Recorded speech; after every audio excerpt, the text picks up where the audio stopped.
السلام علیکم ناظرین۔ دنیا کا سب سے طاقتور اور خطرناک منشیات اسمگلر جس نے آدھی سے زیادہ دنیا پر قابو کر رکھا تھا۔ جی ہاں ناظرین، آج ہم بات کر رہے ہیں پابلو اسکوبر کے بارے میں، جس نے امریکہ جیسے طاقتور ملک کو بھی بے بس کر دیا تھا۔ پابلو 1949 کو کولمبیا کے ایک غریب طبقے میں پیدا ہوا۔ اس کا باپ ایک کسان اور ماں ایک ٹیچر تھی۔ کولمبیا اس وقت ایک غریب ملک تھا اور جرائم کے حساب سے سر فہرست ممالک میں شامل تھا۔ پابلو نے جرائم سے بھرے ہوئے معاشرے میں جنم لیا اور اپنا بچپن گزارا۔ اسے لڑنے جھگڑنے کا بہت شوق تھا اور چیزیں چوری کرنے میں بہت مزہ آتا تھا۔ وقت کے ساتھ ساتھ اس نے چوری کو اپنا پیشہ بنا لیا، حتیٰ کہ وہ قبرستان کے پتھر تک چوری کر لیا کرتا تھا۔ کچھ عرصے بعد ہی اس کے پاس اتنی طاقت جمع ہو گئی کہ وہ جعلی ڈگریاں فروخت کرنے لگا اور گاڑی چوری کرنے لگا۔ اب اس کے نزدیک یہ تمام چیزیں معمولی تھیں، اس لیے وہ بارڈر پر اسمگلنگ میں بھی ملوث ہو گیا۔ جیسا کہ کولمبیا جرائم سے بھرا ہوا ملک تھا، تو بہت ہی جلد پابلو نے اپنے جیسے لوگوں کا ایک گینگ تیار کر لیا جو پورے ملک اور ملک سے باہر بھی اس کا بزنس سنبھالنے لگے۔ اس طرح پابلو نے پورے کے پورے کولمبیا کو قابو میں کر رکھا تھا۔ وہ پولیس کو رشوت دیتا تھا اور تمام لوگ پابلو کے فائدے کے لیے کام کرتے تھے۔ بہت ہی جلد پابلو کو کولمبین فوج کو بھی خریدنا شروع کر دیا۔ وہ سپاہیوں کو رشوت دیتا جو لینے سے انکار کرتا، اس کے خاندان کے قتل کی دھمکی دیتا۔ اس طرح اب بارڈر پر اسمگلنگ کا کام کرنا اس کے لیے بے حد آسان ہو گیا۔ پابلو اسکوبر کے ساتھ اس کا ایک کزن گسٹاوو بھی تھا، جس نے اس کے ساتھ جینے مرنے کی قسم کھائی تھی۔ ان دونوں کی آپس میں بہت دوستی تھی۔ اب پابلو منشیات کے کاروبار میں داخل ہو گیا۔ اس نے کولمبیا کے گھنے جنگلوں میں چھوٹے چھوٹے کارخانے کھول لیے تھے جن کا کسی کو علم تک نہ تھا۔ اب وہ ان کارخانوں میں کوکین اور دوسری منشیات تیار کرتا ہے۔ جب پابلو نے اپنے ملک میں قابو حاصل کر لیا تو اس کے بعد اس نے امریکہ میں کوکین کی اسمگلنگ شروع کر دی۔ اس کام کو کرنے کے لیے اس نے اپنے گینگ سے ایک بہت ہی کمزور آدمی، جس کی عمر تقریباً 25 برس تھی، وہ اس نوجوان کو اپنے گھر لے گیا اور اپنا کوٹ پہنایا۔ پورا خاندان اس پر ہنسنے لگا کہ اتنے کمزور آدمی کو ایک موٹے آدمی کا کوٹ کیسا عجیب لگ رہا ہے، لیکن پابلو کا تو کچھ اور ہی پلان تھا۔ اس نے کوٹ کی تمام جیبوں میں جو کوکین بھری، جو کہ اس نے خود تیار کی ہوئی تھی، بلکہ اس کی ماں نے بنا کر دی تھی، اس نے ان سب جیبوں میں کوکین بھر دی۔ اس طرح وہ جو پتلا نوجوان تھا اب وہ بالکل ہینڈسم اور سمارٹ نظر آنے لگا۔ اسے ہوائی جہاز کے ذریعے امریکہ جانا تھا۔ اس تمام کوکین کی مالیت تقریباً 1 کروڑ روپے سے اوپر تھی اور پابلو نے اتنا بڑا رسک لے لیا تھا۔ تقریباً 1 ہفتے بعد ہی وہ آدمی تمام تر کوکین فروخت کر کے واپس پابلو کے پاس چلا آیا۔ یوں پابلو نے اسمگلنگ میں کامیابی حاصل کرنا شروع کر دی۔ پابلو اسکوبر سے اتنی رقم اکٹھی کر لی کہ اب اسے یہ رقم سنبھالنے کا مسئلہ ہو گیا۔ اس نے کولمبیا کے جنگلوں میں کیش سے بھرے ہوئے تھیلے گھڑے کھود کر زمین میں چھپا لیے۔ اس کے علاوہ اس نے ایک گودام تیار کیا جو کہ صرف اور صرف اس کی کیش رکھنے کے لیے بنایا گیا تھا۔ یہ رقم بینک میں نہیں رکھتا تھا کیونکہ وہ نہیں چاہتا تھا کہ وہ کسی بھی بین الاقوامی سطح پر آئے، اور اس طرح وہ اندر ہی اندر پورے ملک پر قابض ہوتا چلا گیا۔ پابلو انتہائی وحشی اور ظالم انسان تھا۔ اس نے ہزاروں معصوم جانوں کو قتل کیا، ان میں سے بعض اس کے دوست بھی تھے۔ جب کبھی پابلو کے گینگ کا کوئی بندہ گرفتار ہوتا تو پورے ملک میں خودکش دھماکے اور ٹارگٹ کلنگ عام ہو جاتی۔ اس لیے اس کا گینگ بہت آزاد تھا اور حکومت ہر وقت ان سے ڈرتی۔ ان کی وحشت کا اندازہ اس بات سے کیا جا سکتا ہے کہ ایک دفعہ پابلو کو معلوم ہوا کہ اس کے ایک قریبی دوست نے اس کے ساتھ غداری کی ہے۔ پابلو نے ایک بہانے سے اسے اپنے پاس بلایا اور واپسی پر جاتے ہوئے بدترین مظالم کا نشانہ بنایا۔ اس کے جسم کے ٹکڑے ٹکڑے کر دیے اور پھر اس کے کباب بنا کر پورے گینگ کو کھانے کے لیے پیش کیے۔ کچھ عرصے بعد امریکی حکومت کو اس بات کا احساس ہوا کہ امریکہ میں منشیات اور جرائم کی شرح میں مسلسل اضافہ ہوتا جا رہا ہے، جس کے بعد DEA ڈرگ انفورسمنٹ ایڈمنسٹریٹ نے خصوصی طور پر کام کرنا شروع کر دیا۔ انہیں امریکہ کی ہر ریاست سے ایک ہی قسم کی منشیات ملتی، جس سے ظاہر تھا کہ یہ کولمبیا سے اسمگل ہوئی ہے۔ DEA نے اپنے کچھ ایجنٹ کولمبیا بھیج دیے، لیکن انہیں وہاں پر بہت مشکلات کا سامنا تھا۔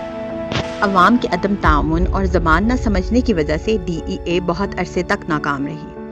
دوسری طرف پابلو اسکوبر نے فراغ دلی کا مظاہرہ کرتے ہوئے عوام کے دل جیتنا شروع کر دیے۔ وہ غریب لوگوں میں راشن تقسیم کرتا اور ان کی مدد کرتا۔ اس طرح کولمبیا میں اس کے چاہنے والوں میں اضافہ ہوتا گیا۔ پابلو کی خواہش تھی کہ وہ کولمبیا کا صدر بنے۔ اس جدوجہد کے لیے اس نے بہت سے سیاسی لوگوں کا قتل کروایا، جس میں ایک صدارتی امیدوار بھی تھا۔ جب حالات مزید بگڑنے لگے تو کولمبین حکومت نے امریکہ کے دباؤ میں آ کر پابلو کی گرفتاری کا حکم جاری کر دیا، جس پر پابلو کو ذرا بھی حیرت نہ ہوئی۔ اس نے خود کو گرفتار ہونے کے لیے پیش کر دیا، لیکن ایک عجیب و غریب شرط رکھی۔ اس کی شرط یہ تھی کہ وہ ایک جنگل میں اپنے لیے خود ایک جیل بنائے گا، جس میں اسے ہر قسم کی آسائش ہوگی۔ فٹ بال گراؤنڈ ہوگا اور اس کے ساتھ تقریباً 100 مرد اور عورتیں وہاں ہوں گی، اور جیل کے دور دور تک کوئی بھی پولیس یا فوج نہ ہوگی۔ کولمبین حکومت کو یہ شرط مجبوراً ماننا ہی تھی، لیکن DEA کا اس میں کوئی فائدہ نہ تھا۔ الٹا پابلو اس طرح اور بھی محفوظ ہو جاتا۔ DEA کے ایجنٹ اسٹیفن مارفے نے پابلو کو پکڑنے کے لیے انتھک محنت کی۔ اتفاق سے اس کی ملاقات کولمبین فوج کے ایک کیپٹن سے ہوئی جو انتہائی دیانتدار تھا اور پابلو کو پکڑنا چاہتا تھا، لیکن پابلو کی اس سے ملاقات ہو چکی تھی۔ اس کے باوجود کیپٹن نے مارفے کو بھرپور تعاون کا یقین دلایا۔ آخر کار انہوں نے مل کر ایک پلان بنایا، جس میں طے پایا کہ پابلو کے کزن گسٹاوو کو گرفتار کیا جائے گا اور اس طرح وہ پابلو کو بارے میں معلوم کر سکیں گے۔ چونکہ گسٹاوو بارڈر پر اسمگلنگ کا کام بھی چلا رہا تھا، اس لیے فوج کے ساتھ اس کی کافی جان پہچان تھی۔ اسی بہانے کیپٹن نے گسٹاوو کو ایک دعوت پر بلایا۔ ان کی ملاقات ایک بلڈنگ میں ہوئی جو ابھی زیر تعمیر تھی۔ اسی جگہ DEA بھی پہنچ گئی اور آرمی کے چند سپاہی بھی۔ لیکن اس سب کے باوجود کیپٹن کو یقین تھا کہ گسٹاوو کبھی بھی اپنا منہ نہیں کھولے گا۔ آخر کار گسٹاوو کو اس بات کا احساس ہوا کہ اسے جال میں پھنسایا گیا ہے، لیکن اسے اپنی طاقت پر پورا بھروسہ تھا، اس کو کچھ نہیں ہوگا۔ کیپٹن نے پستول نکالا اور گسٹاوو سے کہا کہ اگر وہ پابلو کے بارے میں کچھ بتا دے تو اسے آزاد چھوڑ دیا جائے گا، ورنہ بے موت مارا جائے گا۔ یہ سن کر گسٹاوو مسکرایا اور جیب سے سگریٹ نکال کر جلایا۔ کیپٹن کی تمام باتیں سننے کے بعد وہ مسکرایا اور اس کی طرف دیکھ کر بولا، "We are bandits, not snitches." یعنی کہ ہم ڈاکو ہیں، کوئی جاسوس نہیں ہے۔ کیپٹن نے اس سے بتایا کہ اگر وہ نہیں بتائے گا تو مارا جائے گا، یہ اس کے پاس آخری موقع ہے۔ گسٹاوو بولا، "تم لوگ جانتے ہو کہ اگر مجھے کچھ ہوا تو پورے کولمبیا پر قیامت ڈھا دی جائے گی۔ یہ سنتے ہی کیپٹن نے اسے گولی مار دی اور اس کا کام تمام ہو گیا۔ اس کے بعد 1992 میں ایک بہت بڑا فوجی دستہ پابلو کی جیل پر حملہ کرنے کے لیے روانہ ہوا۔ اس کو چاروں طرف سے گھیر لیا گیا، لیکن پابلو اسکوبر وہاں سے فرار ہونے میں کامیاب ہو گیا۔ اب اس کے لیے کولمبیا میں رہنا بہت مشکل ہو گیا، کیونکہ DEA اور آرمی نے مل کر اس کے تمام بڑے بڑے دوستوں کا خاتمہ کر دیا۔ یوں اس کا بزنس بکھرتا چلا گیا۔ دسمبر 1993 میں DEA اور کولمبین آرمی نے پابلو کا ٹھکانہ معلوم کر لیا۔ انہوں نے وہاں حملہ کر دیا۔ پابلو اپنے 6-7 ساتھیوں کے ساتھ وہاں موجود تھا۔ کچھ دیر مسلسل فائر فائٹ کے بعد پابلو وہاں سے فرار ہونے کی کوشش کر رہا تھا۔ وہ گھروں کی چھتوں سے کودتے ہوئے بھاگ رہا تھا، لیکن تھوڑی ہی دیر بعد دنیا کا سب سے بڑا منشیات اسمگلر مارا گیا۔ لیکن اس کی موت کے بارے میں مختلف سوالات اٹھتے ہیں۔ کہا جاتا ہے کہ اس کو کان میں گولی لگی تھی، جس سے ممکنہ طور پر یہ ثابت ہوتا ہے کہ اس نے خودکشی کی تھی۔ اس کے پیچھے DEA کے ایجنٹ اسٹیفن مارفن کا کردار ہے۔